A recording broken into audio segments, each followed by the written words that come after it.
दोस्तों आज मैं एक्सप्लेन करने वाला हूँ बटरफ्लाई मूवी को, जो आई थी सन 1982 में। इस मूवी की IMDb रेटिंग है 4.7। इस मूवी में बाप और बेटे के नाजायज रिश्ते को दिखाती है। मूवी की शुरुआत में हम केडी को देखते हैं जो सुनसान सड़क पर खड़ी होकर किसी से लिफ्ट मांगने की कोशिश करती है, और कुछ देर बाद एक ट्रक ड्राइवर आता है जो केडी को लिफ्ट देता है।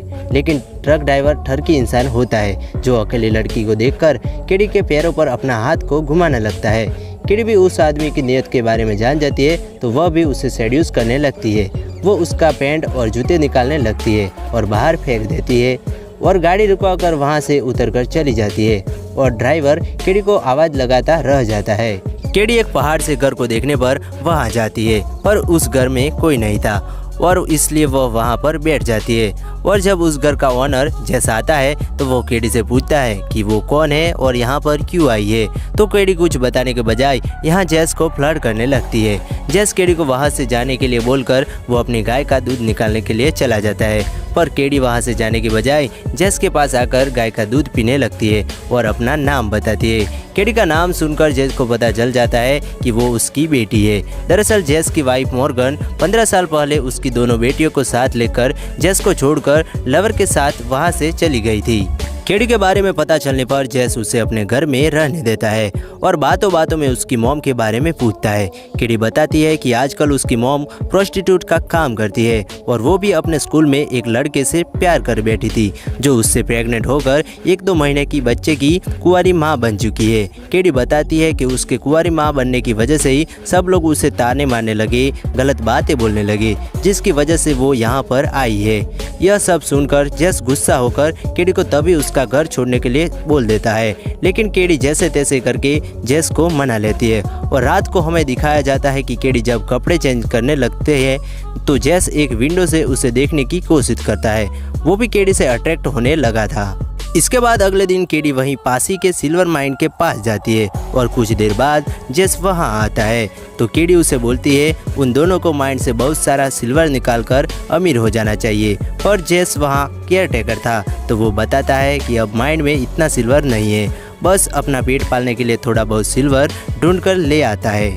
यहाँ जेस बोलता है कि वो बुरी सोच रखकर अमीर बनना चाहती है, जिसके परिणाम भी बुरे निकलेंगे। यह सुनकर केडी बोलती है उसे बुरी सोच से बुरे काम से एक बच्चा मिला है और जिस लड़के ने उसे बच्चा दिया है वो इसी सिल्वर माइन के ओनर का बेटा है, इसलिए वो माइन से सिल्वर निकाल सकती है। वह जेस कुछ ना सुनकर केडी को चर्च लेकर जाता है, जहाँ सारी बातें जानने के बाद फादर सभी को केडी की कहानी सुनाने लगते हैं। लेकिन केडी को इस सब से काफ़ी बुरा लगता है और वो वहाँ से भाग जाती है। जेस घर पहुँचकर केडी का वेट करता है, लेकिन केडी उस दिन घर पर नहीं आती।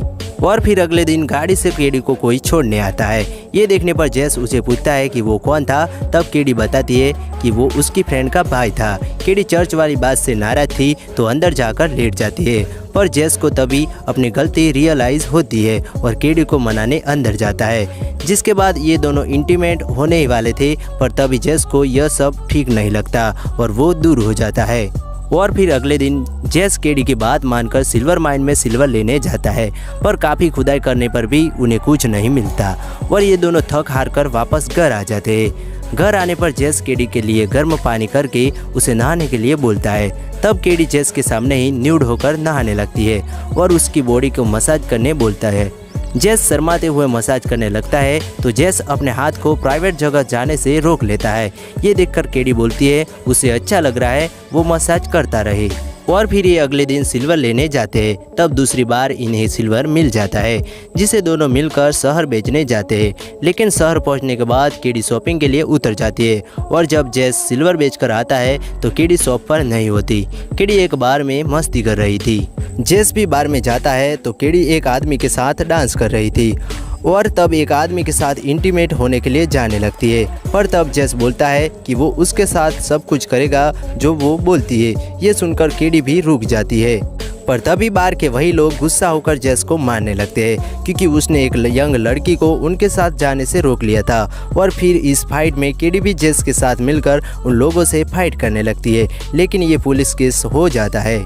इन्हें कोर्ट में जाकर बार में हुए नुकसान के लिए फाइन भरना पड़ता है। इसके बाद ये दोनों घर आते हैं तो घर पर इन्हें केडी की बड़ी बहन जेनी मिलती है जो जेस की भी बेटी थी। वो केडी के 2 महीने के बच्चे को भी साथ लेकर आती है। जेस पहले तो उस बच्चे को देखकर नाराज होने लगता है और रात को उसके साथ खेलने लगता है और इसी बीच उस बच्चे के पेट पर उसका बर्थ मार्क दिखाई देता है। और फिर जेनी बताती है वॉस उससे शादी करने के लिए मान गया है, कल वो मिलने आ रहा है। और अगले दिन वॉस आता है तो केडी नाराज़ थी। वो उससे पूछता है कि वो यहाँ क्यों आया है। पहले तो शादी करने के लिए मना कर दिया था, पर काफ़ी देर बाद वो सॉरी बोलकर केडी को मना लेता है। उसके बाद रात को जेस के घर मॉर्गन आती है जो उसे छोड़कर चली गई थी। उसके साथ उसका हस्बैंड मॉक और एक फ्रेंड एड भी आया था। ये लोग रात को ही जेस के घर पे ही रुकते हैं, लेकिन इसी बीच मॉर्गन और मॉक के बीच कुछ बातें होती है जिसकी वजह से मॉर्गन मॉक पर एक सुई से अटैक करती है, पर वहाँ मॉक खुद को बचाते हुए मॉर्गन को ही मार डालता है। और जब मॉर्गन का फ्यूनरल होता है तो उसे पता चलता है एड ने मॉक को सिल्वर माइन के बारे में बता दिया है, इसलिए वो जल्दी से माइन में जाकर देखता है तो मॉक उसे सिल्वर की चोरी करते मिलता है। और इसी बीच मॉक की बॉडी पर बिल्कुल वैसा ही निशान दिखाई देता है जैसा केडी के बच्चे की बॉडी पर था। और ये देखने पर जेस को पता चल जाता है उस बच्चे का बाप वॉस नहीं बल्कि मॉक है, और तभी गुस्सा होकर जेस मॉक को शूट कर देता है।